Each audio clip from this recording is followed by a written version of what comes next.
ค่อยมักจะได้ยินตลอดเวลาที่คนทบเถียงกันว่าราคาสินค้ามันแพงขึ้นหลายแต่ก่อนสิ้นหมูราคา40,000แต่ตอนนี้ราคา90 95,000เข้าไปแล้วนี่เป็นเพราะว่ารัฐบาลบ่ได้เรื่องบริหารประเทศบ่เป็นบ่สามารถควบคุมราคาสินค้าได้เพราะเหตุนี้เฮ็ดให้พวกเขาบ่มีเงินนี่คือคนที่มีนิสัยในเชิงรับมักจะเฮ็ดกันพวกเขามักจะจดจ่อไปกับสิ่งที่พวกเขาบ่สามารถควบคุมได้และมักที่จะบ่เลือกเฮ็ดอิหยังก่อน แต่จะรอท่าตอบสนองกับสิ่งที่มากระทบกับพวกเขาเท่านั้น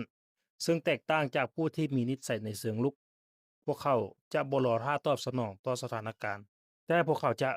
ควบคุมสถานการณ์ด้วยตัวเองเช่นว่าต้องให้ราคาสินค้ามันแพงขึ้นเพราะรัฐบาลแท้ต่อให้เราจมไปมันก็บ่ได้หยังเพราะมันบ่แม่นอิหยังที่เราจะสามารถควบคุมมันได้ มันก็คือกับสภาพอากาศ ถ้าฝนมันเลือกที่จะตกลงมา เจ้าจะยืนต่อว่าฟ้าฝนหรือเจ้าจะเลือกไปซื้อกระทบจากอันแล้วเดินต่อไปเพราะบ่ว่าเราจะต่อว่าฟ้าฝนส่ำใดฝนมันก็บ่หยุดตกให้เจ้าอยู่ดี มีคนเคยบอกข้อยว่าก็ข้อยเกิดมาจนข้อยผิดแล้วหวาบ่เจ้าบ่ผิดที่เกิดมาจนแต่ถ้าเจ้าจนไปจนตายนั่นแหละคือความผิดของเจ้าโลกมันเปลี่ยนแปลงไปทุกๆวันคำถามก็คือเจ้าจะยืนอยู่ซื่อๆถ้าให้สถานการณ์มาควบคุมเจ้าหรือเจ้าจะควบคุมสถานการณ์ด้วยตัวของเจ้าเองตัวเลือกนี้เป็นของเจ้านิสัยที่1นิสัยในเชิงรุกจินตนาการว่าเจ้าไปงานศพคนตายแต่เทื่อนี้แตกต่างออกไป เจ้าเห็นตัวเองนอนอยู่ในโลงและเจ้าต้องได้ขึ้นไปกล่าวถึงผู้ตาย เจ้าจะกล่าวว่าแนวใดข้อยคิดว่านี่เป็นคำถามที่ทรงพลังที่สุดแล้วที่เจ้าจะได้ถามตัวเองว่าในชีวิตนี้เจ้าได้เฮ็ดตามสิ่งที่เจ้าคิดว่ามันจะนำพาเจ้าไปสู่สิ่งที่เจ้าอยากจะเว้าหรือยังเจ้าอยากจะเว้าว่าเจ้าเป็นผัวที่ดีแม่นบ่ถ้าแม่นเจ้าได้ให้เวลาและดูแลชีวิตคู่ของเจ้าให้ดีพอแล้วหรือบ่ หรือเจ้าอยากจะถูกจดจำในฐานะผู้ที่สร้างคุณค่าให้กับสังคม ถ้าว่าแม่นเจ้าได้เฮ็ดหยังเพื่อสิ่งที่จะสามารถเว้าแบบนั้นได้หรือยังหรือเจ้าอยากจะเว้าว่าเจ้าประสบผลสำเร็จที่ยิ่งใหญ่แต่ก็ยังขี้คร้านมักสบายนอนตื่นสวยอยู่แล้วเจ้าจะเว้าออกบ่ข้อยว่าหลายคนคงต้องเปลี่ยนวิธีใช้ชีวิตของตัวเองใหม่หลังจากถามคำถามนี้กับตัวเองอย่างแน่นอน นิสัยที่2เริ่มต้นด้วยเป้าหมายเสมอเพราะการออกเดินทางโดยบ่มีเป้าหมายนั้นบ่มีวันไปถึงถ้าข้อยถามเจ้าว่าอิหยังคือสิ่งที่สำคัญที่สุดสำหรับเจ้าคนส่วนใหญ่ก็จะมักตอบข้อยว่าครอบครัวสถานะการเป็นอยู่สุขภาพอิหยังประมาณนี้พวกเขาจะบ่เคยตอบข้อยว่ากินเกมเบิ่งหนังเที่ยวลิ้นหรือเล่นโทรศัพท์และลองคิดเบิ่งดูว่ามีจักคนที่ใช้เวลาไปกับการเล่นเกมเที่ยวลิ้นหรือเล่นโทรศัพท์ หลายก่อนไปการไปออกกำลังกายหรือใช้เวลากับครอบครัว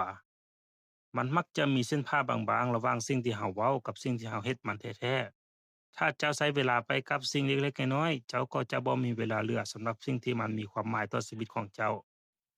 จงให้ความสำคัญกับสิ่งที่มันมีผลกระทบต่อความสุขของเจ้าก่อนแล้วค่อยให้ความสำคัญกับสิ่งอื่นๆเพราะเมื่อถึงเวลามันจะบ่สายเกินไปนิสัยที่3ให้ความสำคัญกับสิ่งที่มันสำคัญแท้ๆก่อนจินตนาการว่าข้อยเป็นพ่อค้าออนไลน์แล้วเจ้าก็เป็นพ่อค้าออนไลน์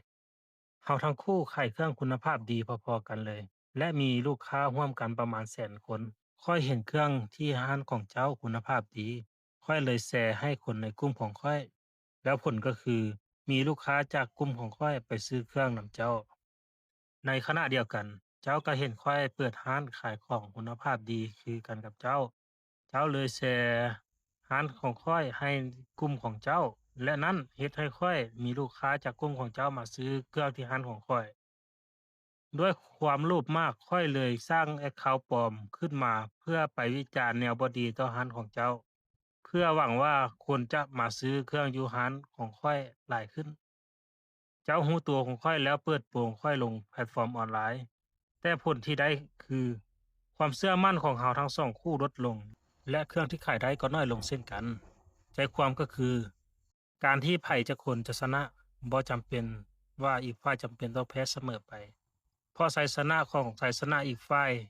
ย่อมดีที่สุดแต่กลับกันชัยชนะที่ได้มาจากการทำลายชัยชนะอีกฝ่ายหนึ่ง ย่อมสร้างศัตรูและความแค้นเสมอนิสัยที่สี่คิดแบบวินวินครั้งหนึ่งค่อยเคยมีเพื่อนที่ผิดกันกับแฟนแล้วมาขอคำปรึกษาจากค่อยเขาบอกค่อยว่าค่อยบ่เข้าใจแฟนค่อยแท้ๆเขาบ่เคยฟังค่อยเลยค่อยฟังแล้วก็รู้สึกว่ามันแปลกๆแต่หยุดก่อนเจ้าบ่เข้าใจแฟนเจ้าเพราะว่าแฟนเจ้าบ่เคยฟังเจ้าเลยนี่หว่าค่อยคิดว่าการที่เราจะเข้าใจไผสักคนเราต้องเป็นฝ่ายฟังเขาก่อนเสียอีก ในความเป็นจริงก็คือคนจำนวนเหล่านั้นมีความคิดและก็มุมมองชีวิตที่แตกต่างกันหลายสังคมสภาพแวดล้อมและการปลูกฝังเฮ็ดให้พวกเขาคิดบ่คือกันดังนั้นการที่เราจะให้ผู้อื่นมาเข้าใจเรานั้นเราควรจะรับฟังและเข้าใจคนอื่นเสียก่อนง่ายๆแต่เกิดขึ้นกับเราตลอดแม่นบ่มันก็คือกับเวลาที่ค่อยสร้างวิดีโอขึ้นมาค่อยต้องการให้มีผู้ติดตาม แต่ข้อยก็บ่เคยไปบอกคนอื่นว่าทุกคนข้อยใช้เวลาในการเฮ็ดคลิปดนแท้ดนว่าต้องตัดต่อหาข้อมูลดนหลายช่วยกดติดตามข้อยแด่เอาแท้ๆก็คือจะมีไผสนใจว่าข้อยใช้เวลาดนส่ำใดในการสร้างคลิปหนึ่งขึ้นมาแต่ประเด็นก็คือข้อยพยายามเข้าใจว่าคนเบิ่งต้องการหยังจากนั้นหาสิ่งที่ตอบโจทย์ปัญหาของพวกเขา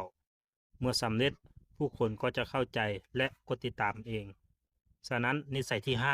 5อยากให้ไผมาเข้าใจเราต้องเปิดใจรับฟังและเข้าใจเขาเสียก่อน สมมุติว่ามีต้นแอปเปิลออกหมากอยู่5หน่วยและมีคน2คนทั้งคู่สูงพอที่จะเก็บแอปเปิลได้คนละหน่วยแต่เตี้ยเกินที่จะเก็บแอปเปิลที่เหลืออยู่แต่ถ้าอีกคนขี้ขอของอีกฝ่ายทั้งคู่จะสามารถเก็บแอปเปิลทั้ง5หน่วยได้เลยนี่ฮ้องว่าความร่วมมือหรือความสามัคคีชิ้นส่วนน้อยๆเมื่อรวมกันก็ก่อให้เกิดสิ่งที่ยิ่งใหญ่กว่าเดิมได้อย่างแน่นอน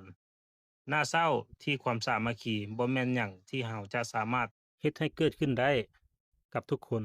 แต่ข้อยอยากจะแนะนำให้เจ้าซอกหาโอกาสและเปิดโอกาสที่จะสร้างความสามัคคีร่วมกันกับผู้อื่น เพราะต่อให้เจ้าบ่สามารถเก็บแอปเปิลเพียงคนเดียวได้ แต่ถ้าเจ้าร่วมมือบ่ว่าแต่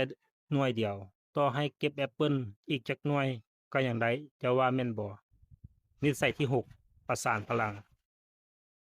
มีชายผู้หนึ่งพยายามที่จะตัดต้นไม้มาได้ระยะเวลาหนึ่งแล้ว เพื่อนบ้านของเขาเห็นจึงได้ออกไปบอกเขาว่า เจ้ารู้บ่ถ้าเจ้ารับขวัญของเจ้าให้คม เจ้าจะสามารถตัดต้นไม้ได้ไวขึ้นชายผู้นั้นตอบกลับไปว่า การรับขวัญก็ต้องใช้เวลาคือกันเดะมันก็คือกับการเฮามักเว้าว่าเฮาบ่มีเวลา30นาทีต่อวัน3วันต่ออาทิตย์เพื่อไปออกกำลังกายเฮามักจะกินอาหารที่บ่มีประโยชน์เพราะมันง่ายจนมาฮอดจุดที่มันสายเกินไปแล้วเจ้าเฮ็ดแนวใดเจ้าใช้เวลาหาข้อมูลวิธีลดน้ำหนักหรือบ่ก็กินอาหารเสริมส่วนเสื้อแม่นบ่หรือบ่ก็เสียเงินเจ็บตัวไปดูดไขมันออก และต้องใช้เวลาอีกหลายเดือนเพื่อรักษาตัว สรุปแล้วอันใดใช้เวลาดนกว่ากัน มีคนเคยบอกค่อยว่าถ้าเขามีเวลา6ชั่วโมงในการตัดต้นไม้ เขาจะใช้4ชั่วโมงแรกในการรับขวัญเพราะขวัญคือเครื่องทุนแหงต่อให้เจ้าเป็นสายที่แข็งแกร่งที่สุดในโลก ถ้าขวัญของเจ้ามันบ่เข้าแล้วนั้น เจ้าต้องมีปัญหาอย่างแน่นอน ขวัญมันก็คือกับร่างกายและความคิดของเราการพัฒนาตัวเองอยู่สม่ำเสมอนั้นก็คือกับการรับขวัญให้คมอยู่เสมอนั่นเองหากขวัญของเจ้าคมอยู่เสมอแล้วนั้นบ่ว่าเจ้าจะตัดต้นไม้ใหญ่ส่ำใดเจ้าก็สามารถตัดมันได้นิสัยที่6พัฒนาตัวเองอย่างสม่ำเสมอ